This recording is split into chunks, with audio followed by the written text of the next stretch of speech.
Hello friends, welcome back. जैसा कि आप सभी जानते हैं कि फ्री आंसर राइटिंग इनिशिएटिव हमारा चल रहा है, जिसमें पॉलिटी GS2 उसकी आंसर राइटिंग हम कर रहे हैं। और अभी जो करंट का हमारा टॉपिक चल रहा है दैट इज फंडामेंटल राइट। इसमें हमने आर्टिकल 19 का कल हेड स्पीच के बारे में देखा था और आर्टिकल 19 के बारे में देखा था। आज का जो बेसिकली हमारा कंसेप्ट दैट इज सेडिशन। आज हमें इस बात को समझना है कि सेडिशन होता क्या है, उसके बारे में डिस्कस करना है। क्वेश्चन है कि discuss about the sedition in detail. और इसके साथ साथ हमको जो article 19 sub clause 1 sub clause B जो है CDEFG पूरा सारा हम देखेंगे।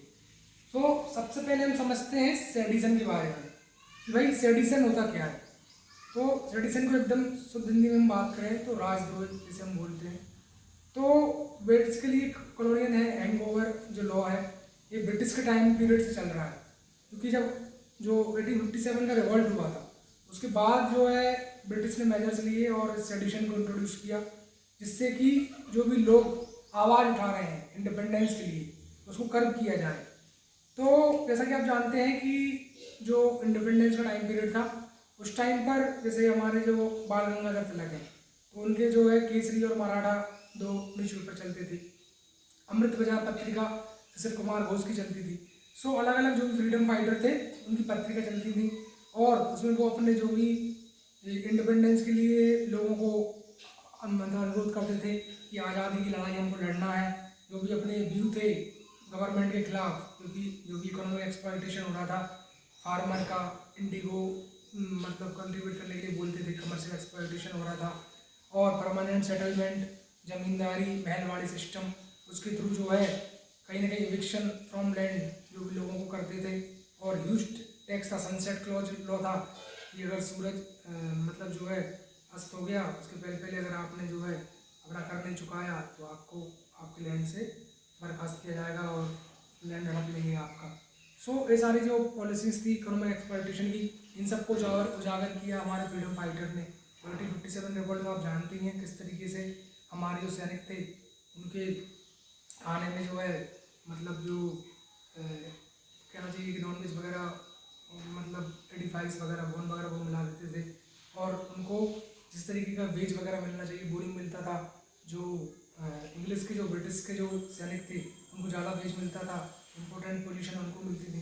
तो बहुत सारे कहीं ना कहीं डिस्क्रिमिनेशन चल रहे थे और इन सारी बातों को कहीं ना कहीं जो है इन पत्रिकाओं में न्यूज़पेपर में फ्रीडम फाइटर उजागर करते थे। तो गवर्नमेंट को बात रास नहीं आती थी और वो बात बात पे सेडिशन का जो राजद्रोह उनके खिलाफ लगा देती थी। जैसे कि महात्मा गांधी जी की बात करें तो उनको भी सेडिशन का फेस करना पड़ा था सेडिशन को। और उन्होंने बोल दिया था कि भाई ये जो सेडिशन है जो लॉ है ये कहीं ना कहीं क्यून ऑफ प्रिपरेशन है। क्यून ऑफ प्रिपरेशन है क्योंकि बात बात पर जो है ब्रिटिश गवर्नमेंट सेडिशन के दम पर जो है लोगों को जेल भेजती है। सो बात करें हम इसकी कि सेडिशन जो एक राजद्रोह का कंसेप्ट है। और बेसिकली जो नई भारतीय न्याय संहिता है तो न्यू भारतीय न्याय संहिता का जो सेक्शन हमारा 152 है, इस सेक्शन 152 में भी इसको मेंशन किया गया है।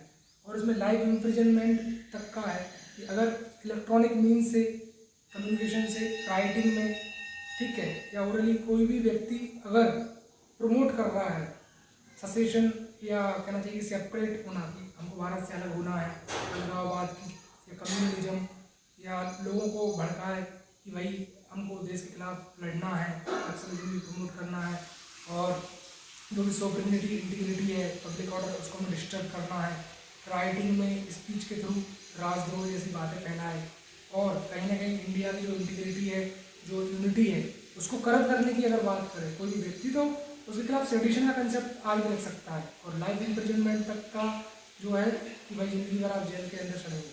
सो सेडिशन का कंसेप्ट आज में एप्लीकेबल है न्यू भारतीय न्याय संहिता सेक्शन 152 में।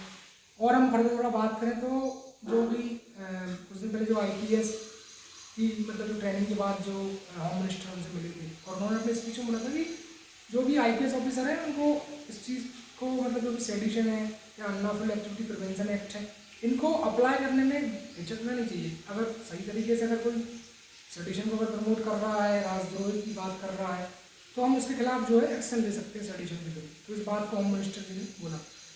बात करें हम आगे फर्दर कि भाई एसजी बोम्बटकरे जो केस था, सो इस एसजी बोम्बटकरे केस में सुप्रीम कोर्ट ने पॉज किया इस सेडिशन के कंसेप्ट को और बोला कि सबसे पहले हम इसकी कहीं ना कहीं कॉन्स्टिट्यूशनलिटी को देखेंगे कि ये कॉन्स्टिट्यूशनली वैलिड है या नहीं है। तब तक के लिए आप जो है इसको अप्लाई नहीं कर सकते सिटीजन पर। ये बोला किसने? एसजी बोम्बटकरे केस में सुप्रीम कोर्ट ने। फिर हम बात करें आगे आर्टिकल 19(1)(b) की। ये आर्टिकल 19(1)(b) क्या है? सो आर्टिकल 19(1)(b) बोलता है कि to assemble peacefully and without arm. अगर बगैर आर्म के हम पीसफुली असेंबल हो रहे हैं, एकत्रित हो रहे हैं गवर्नमेंट के किसी भी मेजर्स के खिलाफ, जैसे फार्मर बिल का हमने देखा कि भाई किसानों ने कहीं भी वायोलेंट मेजर्स नहीं लिए, उन्होंने अपनी आवाज़ बुलंद करी, इतनी ठंड में भी वो खड़े रहते थे और इतना मतलब पीसफुल तरीके से उन्होंने जो है अपना मूवमेंट किया। फाइनली उनकी जीत भी हुई, गवर्नमेंट को जो है फार्म बिल वापस देना पड़े। तो आर्टिकल 19(1)(b) इस बारे में बात करता है और आर्टिकल 19(1)(c) बात करता है टू फॉर्म ट्रेड यूनियन या कोऑपरेटिव। जैसे अमूल एक ट्रेड मतलब कोई कोऑपरेटिव है, अमूल का जो दूध वाला जो मूवमेंट है, मिल्क मूवमेंट, ठीक है, बर्गिज कुरीन का। सो इसमें और बेसिकली हम अगर देखें तो 2023 में जो है मिनिस्ट्री ऑफ कॉर्पोरेशन का गठन हुआ और इस मिनिस्ट्री ऑफ कॉर्पोरेशन का जो गठन हुआ, सो इसके जो chairperson say that was home minister Amit Shah जो थे इसके चेयरपर्सन थे। क्योंकि गवर्नमेंट सब लोगों को एम्प्लॉयमेंट अपॉर्चुनिटी नहीं पहुंचा सकती ना, तो उसके लिए कॉर्पोरेशन का गठन हुआ कि भाई लोगों को इन्वॉल्व किया जाए, एम्प्लॉयमेंट अपॉर्चुनिटी जनरेट की जाए, तो उसके लिए यहाँ पर बात की गई है। और अगर हम बात करें फर्दर कि जो आर्टिकल 19(1)(b) है उसको किस ग्राउंड पर रिस्ट्रिक्शन है, सो इंडिया की सोवरेनिटी की बात जाए, इंटीग्रिटी की बात जाए, पब्लिक ऑर्डर की बात जाए, सो उस केस में हम जो है इसको रीजनेबल रिस्ट्रिक्शन लगा सकते हैं। उसी प्रकार आर्टिकल 19(1)(c) में सोवरेनिटी है, इंटीग्रिटी है, पब्लिक ऑर्डर है और मोरालिटी का ग्राउंड भी है कि भाई मोरालिटी के ग्राउंड पर भी हम इसको जो है रीजनेबल रिस्ट्रिक्शन लगा सकते हैं। आगे अगर हम फर्दर बात करें तो टीके रंगराजन केस है। टीके रंगराजन केस क्या है कि टीके रंगराजन केस में सुप्रीम कोर्ट ने बोला कि भाई जो आप स्ट्राइक अगर आप कर रहे हैं, सो ये स्ट्राइक कहीं ना कहीं फंडामेंटल राइट तो नहीं है। जो राइट टू स्ट्राइक है, हड़ताल पे आप जा रहे हैं, सो एक फंडामेंटल राइट तो ये नहीं है, बट कहीं ना कहीं इंडस्ट्रियल डिस्प्यूट एक्ट 1947 है, उसमें राइट टू स्ट्राइक की बात की गई है। और लीगलिटी, ये जो राइट टू स्ट्राइक लीगल है या नहीं है, ये डिपेंड करेगा सिचुएशन पर कि भाई आप स्ट्राइक कर रहे हैं और आप एकदम वायलेंट हो गए, तो उस केस में तो वो इलीगल ही माना जाएगा ना। अगर आप पीसफुल तरीके से कर रहे हैं strike, that is another matter, legal. But अगर आप वायलेंस को प्रमोट कर रहे हैं, बस जला रहे हैं, लोगों को आने जाने में असुविधा हो रही है, सो वो गड़बड़ चीज़ है। उसी प्रकार आगे अगर हम बात करें सो भरत कुमार केस में क्या था कि भाई केरला हाई कोर्ट ने ये बोला था कि जो भी बंद है, जैसे भारत बंद जो भी कर देते हैं आप, सो ये आपका इलीगल है, क्योंकि इससे इकोनॉमिक पेयर जो भी लाइफ है, लाइवलीहुड अपॉर्चुनिटीज जो लोगों की चक्का जाम के कारण वो कहीं ना कहीं अफेक्ट होती हैं, ठीक है। उससे ऑक्यूपेशन और जो इंडिया की इकोनॉमिक ग्रोथ है वो भी अफेक्ट होती है। और इसको सुप्रीम कोर्ट ने भी जो है भरत कुमार केस में इसको वैलिड बताया उस जजमेंट को केरला हाई कोर्ट के कि भाई सही है कि बंद जो है वो इलीगल है। डेमोन्स्ट्रेशन की बात करें, कोई प्रदर्शन आप कर रहे हैं, धरना प्रदर्शन हो गया, और अगर वो पीसफुल है, तो जब तक कि वो पीसफुल है तब तक वो लीगल है। एक कहाँ पर बोला, एक बोला कामेश्वर प्रसाद केस में सुप्रीम कोर्ट ने बोला कि डेमोन्स्ट्रेशन आपका लीगल है, और वो तब तक लीगल है जब तक कि वो वायोलेंट फॉर्म ना ले ले। अगर वायोलेंट हो गया, भाई लड़ाई दंगे होने लगे, तो डेमोन्स्ट्रेशन भी इलीगल हो जाएगा। तो इस तरीके से हमने पूरा देखा। अब हम आगे देखते हैं आर्टिकल 19(1)(d) और 19(1)(e) कि आर्टिकल 19(1)(d) में क्या बोला गया है, आर्टिकल 19(1)(e) में क्या बोला गया है। सो बेसिकली आर्टिकल 19(1)(d) जो है, सो इस आर्टिकल 19(1)(d) की अगर हम बात करें, सो आर्टिकल 19(1)(d) बोलता है, आर्टिकल 19(1)(d) बोलता है कि आप जो है मूव कर रहे हैं, to move freely throughout territory of India, to move freely throughout territory of India, मतलब आप इंडिया की टेरिटरी में फ्रीली मूव कर सकते हैं। उसी प्रकार आर्टिकल 19(1)(c) की बात करें तो आर्टिकल 19(1)(e) में ये बोला है कि आप रिसाइड कर सकते हैं और सेटल कर सकते हैं anywhere in territory of India. India की टेरिटरी में आप रिसाइड कर सकते हैं और सेटल कहीं भी आप सेटल हो सकते हैं। बट इसमें रिस्ट्रिक्शन क्या है, इसमें रिस्ट्रिक्शन जो है वो है Bengal eastern frontier regulation act 1873, 1873 का जो Bengal eastern frontier regulation act है 1873 का, तो इस बंगाल ईस्टर्न फ्रंटियर रेगुलेशन में कहीं ना कहीं इस बात को बोला गया कि भाई जैसे ब्रिटिश के टाइम से था ये कि जो भी ट्राइबल लोग हैं उनका जो कस्टम है, रिलीजन है, सो उनको कहीं ना कहीं डिस्टर्ब ना हो। सो ब्रिटिश के टाइम से ये इंट्रोड्यूस हुआ और बंगाल ईस्टर्न फ्रंटियर रेगुलेशन में इस बात को आगे बोला गया कि भाई ट्राइबल के लोगों का जो कस्टम है, रिलीजन है, वो कहीं कहीं अफेक्ट ना हो। सो इसके लिए इनर लाइन परमिट का कंसेप्ट इंट्रोड्यूस किया गया। इनर लाइन परमिट क्या होता है कि पहले परमिशन लेना होती है अगर हमको टूरिस्ट पर्पज़ के लिए विजिट करना है। कहाँ कहाँ पर इनर लाइन परमिट एप्लीकेबल है? सो अरुणाचल प्रदेश हो गया, नागालैंड हो गया, मणिपुर हो गया, मिजोरम हो गया, लक्षद्वीप हो गया, ये सारे एरिया में इनर लाइन परमिट आज भी वैलिड है।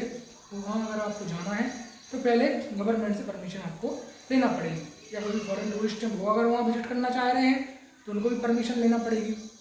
जो सेक्शन 2 है सिटीजनशिप अमेंडमेंट एक्ट 2019 का, जिसमें ये बोला गया था कि भाई हिंदू है, जैन, ठीक है, पारसी सिख कम्युनिटी जो है, बुद्धिस्ट वगैरह, वो लोग अगर अफगानिस्तान, पाकिस्तान या बांग्लादेश से आ रहे हैं इंडिया में तो उनको सिटीजनशिप प्रोवाइड की जाएगी। बट उसमें भी बोला गया था कि वो कहीं ना कहीं इनर लाइन परमिट उनको लेना पड़ेगा अगर जो भी ये जो एरिया है जिनका हमने जिक्र किया यूनियन स्टेट का, वहाँ पर अगर वो एंटर करते हैं तो, क्योंकि जो शेड्यूल 6 है उसमें भी ऑटोनोमस डिस्ट्रिक्ट काउंसिल की बात की गई है।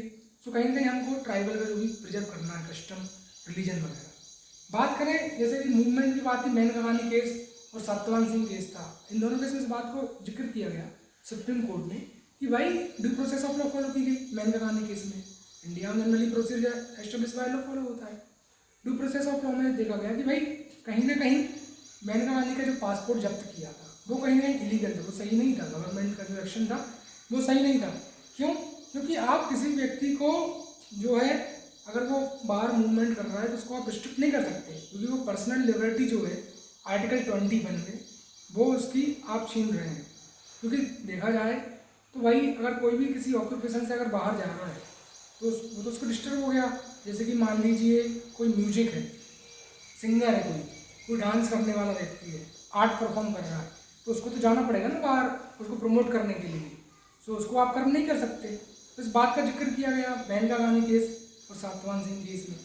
उसी प्रकार आर्टिकल 19(1)(f) की बात करें तो इसमें जो राइट टू प्रॉपर्टी है आर्टिकल 300A में, उसको फंडामेंटल राइट से हटा के एज अ कॉन्स्टिट्यूशनल राइट बताया। अब इसमें क्या होगा कि हम राइट टू प्रॉपर्टी के खिलाफ पहले हाई कोर्ट जाना पड़ेगा, देन सुप्रीम कोर्ट हम जा सकते हैं, क्योंकि अब ये फंडामेंटल राइट तो रहा नहीं कि डायरेक्टली हम सुप्रीम कोर्ट चले जाएँ। सो बेसिकली कॉन्स्टिट्यूशनल राइट बन गया, पहले हाई कोर्ट जाना पड़ेगा फिर सुप्रीम कोर्ट जाना पड़ेगा। उसी प्रकार आर्टिकल 19(1)(g) की बात करें तो उसमें कहीं ना कहीं गवर्नमेंट रिस्ट्रिक्शन लगा सकती है किसी भी ट्रेड, ऑक्यूपेशन या बिजनेस जो भी हम परफॉर्म कर रहे हैं। जैसे अगर सिंपल भाषा में समझे तो पहले क्या होता था, जो पक्के घर थे उसके लिए भी लाइसेंस लेना पड़ता था पक्के घर बनाने के लिए गवर्नमेंट से। फिर वो 1990 में जब LPG रिफॉर्म वगैरह इंट्रोड्यूस हुए तो फिर मेजर्स बहुत लिबरलाइज हो गए। तो अर्लियर जो लाइसेंस लेना पड़ता था गवर्नमेंट से पक्का घर भी बनाना है तो गवर्नमेंट इस तरीके की मेजर ले सकती है। सो बेसिकली आज हमने बहुत अच्छे तरीके से डिटेल में पूरा सेडिशन का कंसेप्ट डिस्कस किया। Article 19(1)(b), C, D, E, F, G पूरा हमने डिस्कस किया और इसी के साथ हमारा जो आर्टिकल 19 है वो पूरा कंप्लीट हुआ। सो होप कि आपको वीडियो पसंद आया होगा। ज़्यादा से ज़्यादा आप लोग लाइक करें, शेयर करें और सब्सक्राइब करें, जिससे कि हमें और भी मोटिवेशन मिले आगे वीडियो बनाने का। और नेक्स्ट वीडियो में आज आपसे मुलाकात होगी कुछ देर बाद, जिसमें हम आर्टिकल 20 पूरा डिटेल से डिस्कस कर लेंगे। फिर कल आएंगे हम आर्टिकल 21, 22 इस तरीके से पूरे फंडामेंटल राइट हम कवर करेंगे। फिर उसके बाद हम नेक्स्ट टॉपिक पर मूव करेंगे। आप सब जानते हैं बनखेड़ी में 1 सितंबर 2025 से UPSC का बैच लॉन्च हो गया है। एडमिशन अभी चल रहे हैं, जल्द से जल्द आप एनरोल करें। मिनिमम फी में पूरा अच्छे तरीके से प्री मेंस के टेस्ट के साथ पढ़ाई करें। सो मेरा आप सबसे बस यही रिक्वेस्ट है कि ज़्यादा से ज़्यादा लाइक करें, शेयर करें, सब्सक्राइब करें, कमेंट करें, कमेंट जरूर करें कि और किस तरीके से वीडियो को इन्फॉर्मेटिव बनाया जा सकता है, आपके क्या सजेशन है, किस तरीके से और इम्प्रूवमेंट लाया जा सकता है। तो that are welcome from my side. Thanks a lot, enjoy.